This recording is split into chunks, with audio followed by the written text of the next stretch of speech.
دربار میں اور میرے دربار میں کیا فرق ہوگا؟ وہ کافر کا دربار ہے، یہ شہنشاہ کائنات کا دربار ہے، رحمت للعالمین کا دربار ہے، ساقی کوثر کا دربار ہے، شافی محشر کا دربار ہے، اللہ کے محبوب کا دربار ہے، آمنہ کے در یتیم کا دربار ہے، فاطمہ الزہرا کے ابا کا دربار ہے۔ اور بلال جلدی کر، میرے دربار میں کافر کی بیٹی آئے، میں اس کا بھی پردہ کروں گا۔ یہ تو پہلے بتاؤ کہ تم مسلمان بھی ہو کہ نہیں؟ مسلمان یوں ہوا کرتے، آنکھ مسلمان والی نہیں، زبان مسلمان والی نہیں، ہاتھ مسلمان والا نہیں، دل مسلمان والا نہیں، نیت مسلمان والی نہیں، یہ مسلمانی ہے؟ صحابہ اکرام رضوان اللہ تعالی علیہ مجمعین، اللہ تعالیٰ کی کروڑا رحمتیں نازل ہو حضرات صحابہ اکرام کی قبروں پہ۔ دربار رسالت ہے، سب کہہ دو صلی اللہ علیہ وسلم۔ سبحان اللہ، کتنے خوش نصیب تھے وہ لوگ جو محمد کریم صلی اللہ علیہ وسلم کی مجلس میں بیٹھا کرتے تھے، کانوں میں آواز آتی تھی مصطفیٰ کریم کی، دیدار ہوتا تھا امام الانبیاء کا۔ کتنے خوش نصیب تھے یہ لوگ۔ جنگ سے واپس آئے صحابہ اکرام، ایک لڑکی کو پکڑ کے لائے جو لڑنے آئی تھی، کفار کے ساتھ مل کر مسلمانوں کا مقابلہ کرنے آئی۔ میدان جہاد میں سے صحابہ اکرام پکڑ کے لائے، قیدی ہے، کافرہ عورت ہے، غیر مسلم ہے، شہنشاہ کائنات حضرت محمد الرسول اللہ صلی اللہ تعالی علیہ وسلم کے دربار میں لا کے بٹھا دیا۔ ننگے سر ہے، ننگے منہ ہے، ننگے ہاتھ پیر ہیں۔ اللہ اکبر۔ کبھی آپ نے سوچا نہیں کہ تو کتنے بڑے نبی کا امتی ہے، کتنے بڑے سردار کا غلام ہے؟ رحمت والی چادر اتار کر فرمائی، او بلال یہ میری چادر لے لے، اس لڑکی کے سر پہ ڈال دے، پردہ کرا دے۔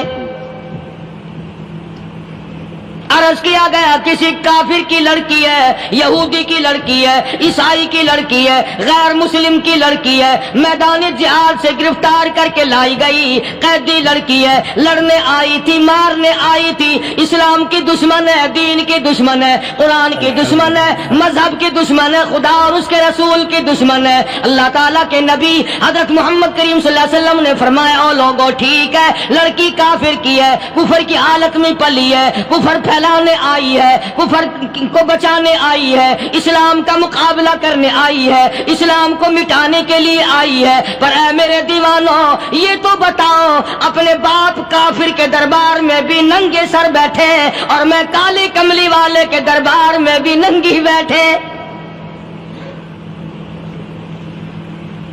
سبحان اللہ۔ پھر اس دربار میں اور میرے دربار میں کیا فرق ہوگا؟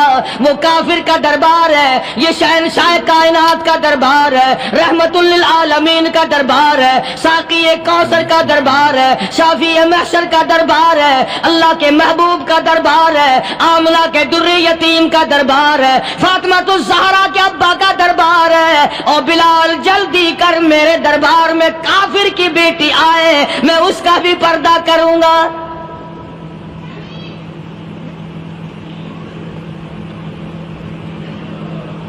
حضرت بلال رضی اللہ تعالی عنہ نے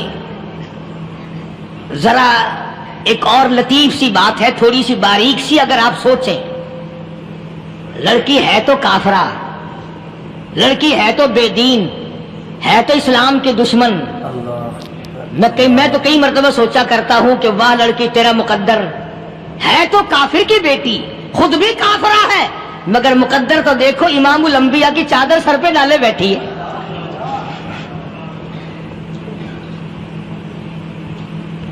سوچیں یہ چیزیں، ہمارے دماغ یہاں تک کہاں رسائی کریں؟ میرا تو دل چاہتا اگر میں ہوتا اس کافر بیٹی کے پاؤں دھو کر پی لیتا۔ تو ایڈی مقدروں والی، تو اینی خوش نصیب، ابھی ابھی قیدی بن کر آئی، ابھی ابھی ہاتھوں میں ہتکڑی تھی اور ابھی ابھی سر پہ رحمت دو عالم کی رحمت والی چادر ہے۔ اور پھر آپ نے پوچھا اب تو کیا چاہتی ہے؟ کیا چاہتی ہے؟ اللہ اکبر۔ کہنے لگی میرے گھر پہنچا دو. میں اپنے گھر جانا چاہتی ہوں. 2 نوجوان صحابہ کو بلایا, فرمایا کہ انسانی رشتے کا تقاضا ہے. لڑکی نے ہم سے پناہ مانگی اور اپنے گھر جانا چاہتی ہے, ہم نے اس کو معاف کر دیا, جاؤ گھر چھوڑاؤ. اب گھر پہنچانے کا مطلب یہ تو تھا نہیں کہ حسین گائی پہنچا دو, دولت گیٹ پہنچا دو, خدا جانے کتنی دور گھر ہوگا. لڑنے جو آئی تھی. یوں لکھا ہے علماء اکرام نے, ذرا توجہ کریں. اور سچی بات تو یہ ہے, اپنے دامن میں بھی ہاتھ مار کے دیکھو کہ ہم کیسے ہیں. محمد الرسول اللہ صلی اللہ علیہ وسلم کے 2 جوان دیوانے ساتھ ساتھ اس کے چلتے ہیں. ایک ادھر چل رہا ہے, ایک ادھر چل رہا ہے. جنگل کا راستہ ہے, رات بھی راستے میں آئی ہے. نوجوان لڑکی کا بیان ہے, اپنے بھائی کو جا کے کہتی ہے یہ 2 نوجوان میری ساتھ راستہ چلتے آئے, میری ساتھ سفر طے کرتے آئے, پر اے میرے بھائی جان, رب کائنات کی قسم مجھے تو یوں معلوم ہوتا تھا دونوں اندھے چل رہے. مجال ہے میری طرف نظر اٹھائی ہو. یہاں تو رکشے والے کا داؤ لگ جائے وہ بعد نہیں آتا, ٹانگے والے کا داؤ لگ جائے وہ بعد نہیں آتا, اور پیر صاحب تو اپنے یہاں سے خشک جانے کیسے دیں گے؟ کیوں جانے دیں؟ کیا مطلب؟ یہ شرافت ہے, یہ دین ہے, یہ اسلام ہے. مسلمان کی بیٹی کی عزت پہ ڈاکے ڈالنا, خدا کی قسم اگر اسلام کی حکومت ہو اور جس نبی کا تو نام لے کر جنت میں جانا چاہتا ہے, اگر نبی کا قانون زندہ ہو, قرآن کا قانون عدالت میں ہو, آنکھیں نکال دی جائیں. بے غیرت قوم, بے حیا بے شرم قوم. شرم نہیں آتی کہ زندگی کس طرح بسر ہوتی ہے. یہ کافروں کی بیٹیاں ہیں, یہ کسی یہودی کی بیٹیاں ہیں. چکلے چل رہے ہیں, بدماشی کے اڈے چل رہے ہیں. سب کو پتا ہے, افسروں کو پتا ہے, چھوٹے بڑوں لیڈروں کو پتا ہے. کون روکے, کس لیے روکے؟ سبحان اللہ. پھر یاد رکھو بات محمد کریم صلی اللہ علیہ وسلم کی, فرمایا جس ملک میں, جس شہر میں زنا ہوگا, اللہ کے نبی نے فرمایا وہ جس دن برباد ہوگا آواز بھی نہیں آئے گی.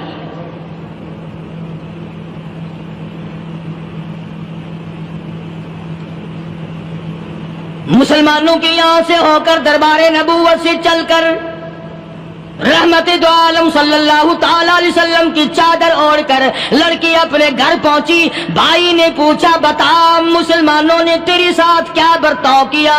مسلمان تجھے پکڑ کے لے گئے تھے, اتنی خوبصورت ہے تو, ایسی حسینہ ہے, شباب تیرا, حسن تیرا, جمال تیرا, شکل و صورت نرالی, نقش نرالے, آنکھیں تیری نرالی, چہرہ تیرا نرالا, لب تیرے نرالے, قد و قامت تیری نرالی, حسن تیرا شان والا, جوانی شباب ہے. بتا مسلمانوں نے تیرے ساتھ کیا گزری؟ رونے لگی اور کہنے لگی تو میرا ماجایا بھائی ہے, پر میں کیا بتاؤں, زمین و آسمان کے مالک کی قسم, سمندروں کے پیدا کرنے والے کی قسم, درختوں کی پتی پیدا کرنے والے کی قسم, ان پہاڑوں اور زمین کے ذرات کو پیدا کرنے والے کی قسم, جو میری عزت کی حفاظت محمد کے غلاموں نے کی ہے, وہ تو ماجایا بھائی بھی نہیں کر سکتا.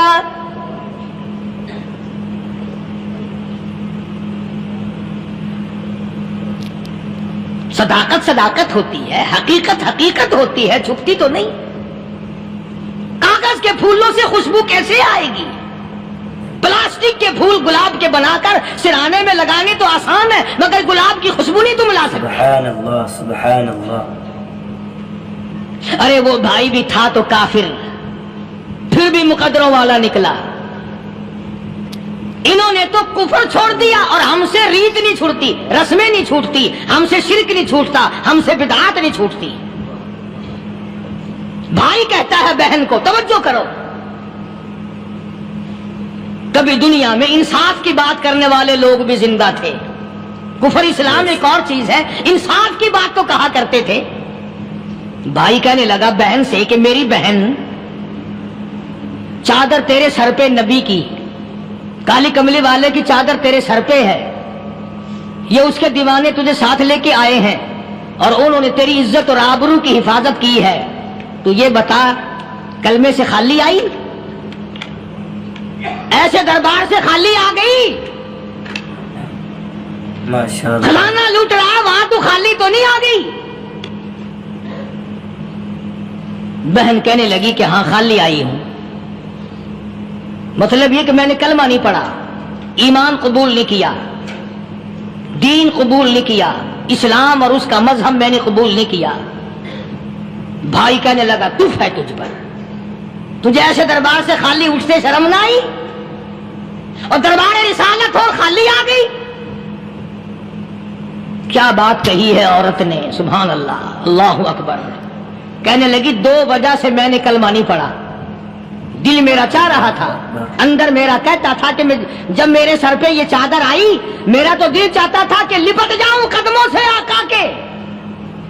بھائی میرا دل چاہتا تھا میں کھڑی ہو جاؤں دربار میں اور یوں کہوں میرا دل ہو تیرا گھر ہو، میرا دل ہو تیرا گھر ہو، تیرا ڈر ہو میرا سر ہو، تمنا مختصر سی ہے مگر تمہید کولانی۔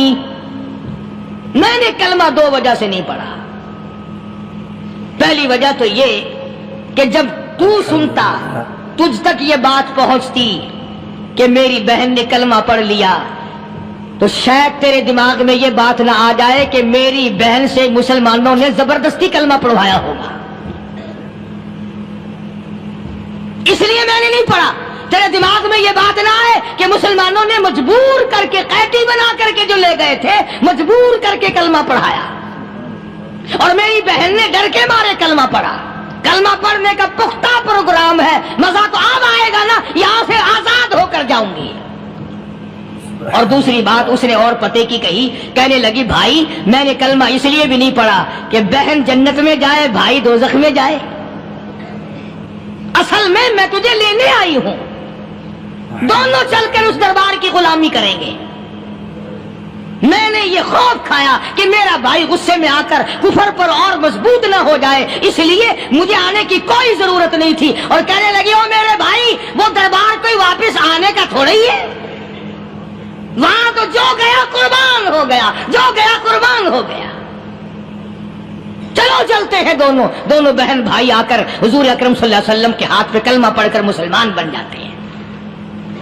وہ نبی کی ایک بات دیکھ کر کلمہ پڑھ کر مسلمان بن گئے۔ ہمارے سامنے لاکھوں حدیثیں، ہزاروں قرآن کی آیتیں ہیں، پر ہم آج تک مسلمان نہ بنے۔ اللہ جب مرضی آئی نماز پڑھ لی، جب مرضی آئی زکات دے دی، جب مرضی آئی قرآن پڑھ لیا، جب مرضی آئی دین ایمان کر لیا، مرضی آئی چوری کر لی، مرضی آئی ٹھگی مار لی۔ اس کا نام دین نہیں ہے، اس کا نام ٹھگی اور فریب ہے۔ اس لیے قرآن کریم نے للکار کی کہا تأمرون الناس بالبر وتنسون انفسکم وانتم تتلون الکتاب۔ دوسروں کو اسلام کا نام لیتے ہو، دوسروں کے سامنے مسلمان بنتے ہو، حالانکہ تم کتاب پڑھتے ہو اللہ کی۔ افلا تعقلون، سوچتے کیوں نہیں ہو کہ تم کدھر چلے ہو؟ کیا پروگرام بنائے بیٹھے ہو؟ زندگی کا لاہ عمل یہ تو نہیں ہونا چاہیے جو تم نے بنایا ہوا ہے۔ اور آگے فرمایا تأمرون الناس بالبر وتنسون انفسکم وانتم تتلون الکتاب افلا تعقلون واستعینوا بالصبر والصلاة۔ اگر تکلیف آئے، پریشانی آئے، کوئی مصیبت آئے تو صبر اور نماز کے ساتھ قائم رہو، یعنی صبر نماز کے بغیر حاصل نہیں ہوگا، اور نماز قبول ہوگی تو صبر خود بخود آ جائے گا۔ چنانچہ اللہ والوں کی زندگی کا مطالعہ کرو، کتابیں اور حالات پڑھ کر کے دیکھو کہ انہوں نے ساری عمر میں ایک ایک نماز بھی ضائع نہیں ہونے دی، تمام عمر میں ایک ایک نماز ضائع نہیں ہونے دی۔ اور ہم لوگوں کی جوانی یوں ہی بیت جاتی ہے، جوانی یوں ہی گزر جاتی ہے۔ اسی کو کہتا ہے کہ کچھ نہ پرواہ کی میرے دین کی، آج میں تمہاری پرواہ کیسے کروں؟ وَإِنَّهَا لَكَبِيرَةٌ إِلَّا عَلَى الْخَاشِعِينَ۔ اللہ پاک خود فرماتے ہیں کہ نماز بھاری نہیں، نماز مشکل نہیں، نماز پڑھنا کوئی تکلیف نہیں، مگر ان لوگوں کے لیے، ان لوگوں پہ کوئی مشکل نہیں جو اللہ سے ڈرنے والے ہیں، اللہ کے خوف کو دل میں بسانے والے ہیں، جن کا یقین ہے کہ موت آئے گی اور اللہ کے یہاں جا کر کے میں نے منہ دکھانا ہے، ایک دن خبر میں جانا ہے، حشر نشر نے بھی آنا ہے، قیامت نے بھی آنا ہے، جس کا ان تمام چیزوں پہ یقین ہے۔ اللہ فرماتے ہیں الا علی الخاشعین، ڈرنے والے کے لیے تو کوئی چیز نہیں، اور جو نہیں ڈرتا اس کے لیے تو پہاڑ ہے نماز پڑھنا۔ صحابہ کرام نے تو ایسی ایسی نمازیں پڑھی۔ صحابی ہے مدنی کریم صلی اللہ علیہ وسلم کا، اپنے باغ میں نماز پڑھ رہا ہے، گنجان باغ ہے کھجوروں کا، کھجوروں کا باغ پکا کھڑا ہے، صحابی نماز پڑھ رہا ہے، ایک پرندہ کبھی ادھر سے آتا ہے کبھی ادھر جاتا ہے، گنجان باغ ہے، وہ نکلنا چاہتا ہے، پرندے کو راستہ نہیں ملتا، تو دوران نماز صحابی کی نظر پرندے پہ لگ گئی، دوران نماز صحابی کی نظر، وہ پھڑک پھڑک جو کرتا تھا نا کبھی ادھر کبھی ادھر، صحابی کی نظر پرندے پہ لگ گئی، نماز میں بھول گیا۔ بس اتنی سی بات ہوئی، آیا دربار رسالت میں اور کہنے لگا یا رسول اللہ وہ سارا باغ لے کر اسلام میں وقف کر لو، جس باغ کی وجہ سے میری نماز خراب ہو جائے میں وہ باغ ہی نہیں رکھتا۔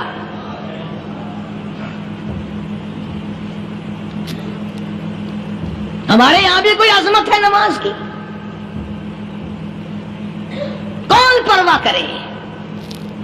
ان لوگوں کے یہاں تمام کا تمام نظام دین کا اپنا بنایا ہوا نہیں، جو دربار رسالت صلی اللہ علیہ وسلم سے نظام ملا نماز کا، انہوں نے صحیح معنوں میں وہ قائم کیا۔ کیسی مشکل میں ہوئے، کہیں بھی ہوئے، جس حالت میں بھی ہوئے، نماز پڑھنی ہے، ادا کرنی ہے۔ چنانچہ ان کی نمازوں میں اتنی برکت تھی، سیدنا امیر معاویہ رضی اللہ تعالی عنہ کی حکومت ہے، صحابہ کرام ابھی زندہ ہیں، افریقہ کے گھنونے جنگل میں بہت بڑے صحرا میں چھاونی بنانے کا پروگرام بنایا، بڑے جنگل ہیں، بڑے درخت ہیں، بڑی بھیڑ بھاڑ ہے، بڑے جانور ہیں، شیر ہیں، چیتے ہیں، گھگیاڑ ہیں، بڑے بڑے موذی جانور ہیں۔ تو اس علاقے کے لوگوں نے بتایا کہ تم مار کھاؤ گے، یہاں تو بڑے بڑے جانور تمہیں کھا جائیں گے، تم یہ کیا سوچ کر آئے ہو؟ تمہیں یہ نہیں چھوڑیں گے، جانور کھا جائیں گے، تمہیں یہاں چھوڑی بناؤ گے؟ صحابہ کہنے لگے نہیں، ہمارے پاس ہتھیار ہے۔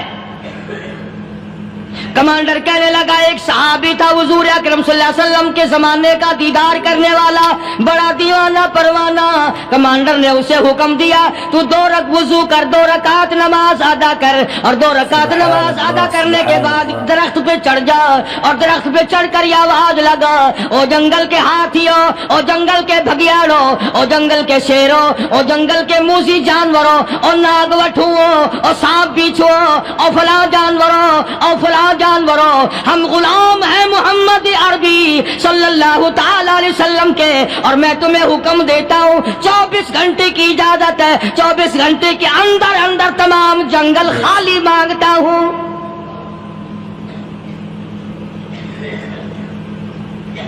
ماشاء اللہ نافذ کر دیا حضور کے غلام نے، ہاتھیوں پہ، جانوروں پہ، چیتوں پہ، بھگیاڑوں پہ، شیروں پہ،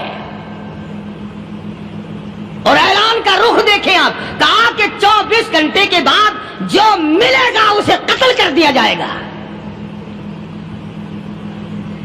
اب اگر ہم میں سے وہاں کوئی ہوتا، کہتے ہو بڑے پاگل ہیں بھائی، کس سے باتیں کر رہے ہیں؟ ہاتھیوں سے باتیں ہو رہی ہیں، چیتے اور شیروں سے باتیں ہو رہی ہیں، بھگیاڑوں سے گپیں ہو رہی ہیں، لے جاؤ پاگل خانے میں۔ مگر یہ بات نہیں، صحابہ جانتے تھے شیر بھی اس کی مخلوق ہے، چیتا بھی اس کی مخلوق ہے، بگیاڑ بھی اس کی مخلوق ہے، ہاتھی بھی اس کی مخلوق ہے، اور ہم اس کے دیوانے ہیں، ہم اس کے بندے ہیں۔ جب اس کا ہی حکم نافذ کرنے کے لیے ہم نکلے ہیں، اب ہمارے سامنے کوئی چیز ٹھہر نہیں سکتی۔ تاریخ شاہد ہے، گیبن مورخ انگریز لکھتا ہے، امریکہ کا بہت بڑا پروفیسر تور آندرے انگریز مورخ لکھتا ہے کہ صحابی کی یہ بات سن کر جنگل میں کھلبلی بچ گئی، جانوروں میں شور مچ گیا، چیتے گھگیاڑ اور طوفان مچ گیا، شور مچاتے ہوئے تمام کے تمام نے جنگل خالی کر دیا۔ مسلمان، جب تیرے اندر ایمان تھا، جب تیرا قرآن پہ ایمان تھا، جب تیرا نبی پاک صلی اللہ علیہ وسلم پہ ایمان تھا، جب تیرا حضور کی رسالت پہ ایمان تھا، جب اللہ کی توحید پہ تیرا ایمان تھا، اور تیرا مقابلہ شیر نہیں کر سکتا تھا، تیرا مقابلہ چیتا نہیں کر سکتا تھا۔ آج ایمان پلے ہے نہیں، آج تو ڈر کے مارے مر رہا ہے اور مرے گا۔ الحمدللہ۔ ایک صحابی جنگل میں راستہ بھول گیا اور بھول کر اور زیادہ صحرا میں جنگل میں نکل گیا۔ دیکھتا کیا صحابی سامنے سے شیر آیا، صحابی نے تو شیر کو دیکھ لیا اور شیر نے صحابی کو دیکھ لیا۔ اب شیر حملہ کرنے کا ارادہ کر رہا، سامنے ہے۔ اللہ اکبر، اللہ اکبر۔ صحابی نے للکار کر آواز دی، اور جنگل کے شیر، او جنگل کے شیر، کیا تو ان آنکھوں کو چیرنے کا ارادہ کرتا ہے جو آنکھیں محمد کریم صلی اللہ علیہ وسلم کے چہرے انور کا دیدار کر چکی ہے؟ ان آنکھوں کو پھاڑے گا، اس چہرے کو پھاڑے گا جس نے حضور صلی اللہ علیہ وسلم کا ایک دفعہ نہیں بار بار دیدار کیا ہے۔ تاریخ شاہد ہے، شیر جھکا، صحابی کے قریب آیا، اور یوں لکھا کہ آگے بڑھ کر صحابی کے پاؤں چاٹنے لگا، پیر چاٹنے لگا، اور زبان حال سے یوں کہنے لگا، اگر تو ان کا غلام ہے تو میں ان کے غلاموں کا غلام ہوں۔ یہ جو تمہیں کہتے پھرتے ہیں نا، غلام ہے رسول کے غلام ہے، غلام ہے رسول کے غلام ہے، شکل پہ دیکھنا 12 بجے ہوئے ملیں گے۔ بالکل جھوٹ، شکل نہیں غلاموں والی، اخلاق نہیں غلاموں والا، اعمال نہیں غلاموں والے، عقائد نہیں غلاموں والے، سیرت نہیں غلاموں والی، لباس نہیں غلاموں، اور غلام کائے کا؟ بازاروں میں پھرتے ہیں نا، جلوس نکالتے، غلام ہے رسول کے غلام ہے۔ اس گلی سے نکلے، آؤ یار بڑی اچھی فلم لگی، وہاں چلتے ہیں۔ اب غلام فلم میں جا رہے ہیں، اب غلام بدماشی کرنے چلے ہیں۔ تو صحابی نے جب آواز دی، شیر نے جھک کر صحابی کے پاؤں چاٹے، اور یوں لکھا مورخین نے کہ بظاہر یوں کہنے لگا کہ تو راستہ بھول گیا، دم ہلاتا ہوا چلا، صحابی کو راستے میں چھوڑ کے گیا۔ اور مورخین نے یہاں تک لکھا ہے کہ جب صحابی سے شیر واپس ہونے لگا تو بھڑبڑا رہا تھا، گویا صحابی کو اپنی طرف متوجہ کرتا تھا، اور اس کے بعد خوشامدانہ عاجزانہ پہلو سے یہ کہتا تھا کہ او جانے والے، جس کا تو دیدار کرے گا اس کو میرا بھی سلام کہنا، ان کی خدمت میں میرا بھی سلام عرض کرنا۔ کوئی ایک واقعہ نہیں ہے۔ مدینہ منورہ سے شام کے راستے میں شیر آ کر کے بیٹھ گیا، لوگوں کا راستہ بند ہو گیا، کوئی آدھی مدینے پاک میں واپس، اللہ ہر مسلمان کو مدینے پاک کی زیارت نصیب فرمائے۔ ہاں مدینہ بڑی شے ہے، ہاں مدینہ نہ دیکھا تو کچھ بھی نہ دیکھا، ہاں الہی دکھلا دے مدینہ کیسی بستی ہے جہاں پر رات دن مولا تیری رحمت برستی ہے۔ وہ شہر نرالا، وہ گلیاں نرالی، وہ شاہراہیں نرالی، وہ گنبد خضرا نرالا، خدا کی قسم وہاں جو آسمان سے نور برستا ہے وہ بھی نرالا ہی ہے۔ کسی نے آ کر مدینے میں کہا کہ راستے میں شیر بیٹھا ہے، لوگوں کا راستہ روک رکھا ہے۔ عبداللہ بن عمر رضی اللہ تعالیٰ عنہ، صوفی صحابی، کوئی ایڈا بہادرانہ کام کرنے والا بھی نہیں، لاٹھی نہیں مانگتا، تلوار نہیں اٹھاتا، نیزہ نہیں اٹھاتا، تیر نہیں لیتا، گولی کا سامان نہیں، تیر و تلوار کا سامان نہیں، کوئی چیز نہیں، بے دھڑک بے جھجک جا کر شیر کا کان پکڑ کے مروڑ کے صحابی کہتا ہے تجھے کس نے اجازت دی حضور کے غلاموں کا راستہ روکنے کی؟ تجھے شرم نہیں آتی؟ تو سرکار مدینہ کے غلاموں کا راستہ روکے بیٹھا ہے۔ تاریخ شاہد ہے، دم ہلاتا ہوا جنگل کو بھاگ گیا۔ اور آج اولاد ہمارے کہنے کی نہیں، شیروں کو تو کیا منائیں گے، اولاد نہیں مانتی، بیوی نہیں مانتی، کچھ اپنا بھی قصور مانو نا، کچھ گڑبڑ ہے نا اندر۔ اختر شیرانی نے بڑی عجیب بات کہی، اسی کو کہتا ہے کہ یہ عذر امتحان ہے، جذبہ دل کیسا نکل آیا، یہ عذر امتحان ہے، جذبہ دل کیسا نکل آیا، میں الزام ملک کو دیتا تھا، قصور اپنا نکل آیا۔ گریبان میں جا کر دیکھو، ٹٹول کر کے دیکھو، اپنی نیتوں کو ہاتھ مار کے دیکھو، اپنے عقیدے کو ٹٹول کے دیکھو، اپنے ایمان کو تلاش کر کے دیکھو، اپنی نظروں سے پوچھو، اپنی زبان سے پوچھو، اپنے پیٹ سے پوچھو، تیرے اندر کیسی روزی جا رہی ہے؟ کیوں کر ہم کامیابی سے ہمکنار ہوں؟ یہ خلقت پھر ہمارے لیے غیر کیوں نہ بنے؟ یہ سارا جہان ہمارا دشمن کیوں نہ بنے؟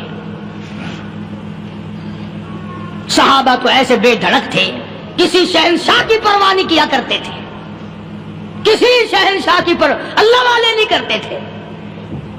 تم تو بڑے پیروں کو ماننے والوں، پر جو میں بات بتاؤں گا پیر کی وہ نہیں مانو گے۔ مجدد الفسانی سرہندی سب کہہ دو رحمت اللہ علیہ، نقشبندی خاندان کے سربراہ ہیں، بہت بڑے بزرگ ہیں، پکڑ کر کے لے گئے حکومت والے، بادشاہ کو سجدہ کرانا ہے، بادشاہ کو سجدہ کرانا ہے۔ وہ کاہے کا سجدہ کرتے تھے؟ وہ کسی سے ڈرتے ہی نہیں تھے، اللہ والا کسی سے ڈرا ہی نہیں کرتا۔ تو یوں سنا کہ انتظام کیا گیا کہ دربار کے قریب جا کر ایک دیوار بناؤ، اس میں ایک چھوٹی سا روشن دان دریچہ موری لگاؤ، جس میں سے جھک کر بندہ اندر داخل ہو، تاکہ ایک دفعہ جھک جائے صحیح، یہ پیر، یہ درویش، یہ قلندر، یہ ولی، یہ مولوی جو اکڑا ہوا ہے اسے جھکا لو جس طرح سے بھی ہو سکے۔ اب تمہاری نظروں میں تو ہماری کوئی قیمت نہیں، تم جو یہاں جمعہ پڑھنے آتے ہو تمہارے خیال میں ہماری کوئی قیمت نہیں، وضو کیا، سنتیں پڑھی، جمعہ پڑھایا، بس ہمیں نہ کوئی جانتا ہے نہ کوئی پہچانتا ہے۔ تم کیا جانو کہ صوبائی ہوم ڈپارٹمنٹ میں ہمارے تذکرے، مرکز گورنمنٹ میں ہمارے تذکرے، کون سیدھا چل رہا ہے، کون الٹا چل رہا ہے، کون ہمارے لیے خطرناک ہے، اور تمہیں کیا پتا؟ ہمیں تو لوگ ڈبل سٹار لکھتے ہیں۔ مجدد الفسانی سرہندی رحمت اللہ علیہ کے لیے کھڑکی بنائی گئی، جھک کر داخل ہوگا، اسی بہانے سے جھک جائے گا۔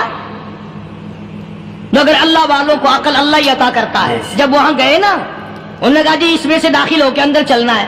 مجدد صاحب نے پہلے دونوں پیر داخل کیے، بجائے یوں جھک کر داخل ہونے کے یوں لمبے ہو کے داخل ہوئے، پیر اندر پہلے داخل کر لیے، یعنی اور بے ادبی کی کہ پیر پہلے لگے، میرے پاؤں ہے تیرا سر ہے، لاؤ ملاقات کر۔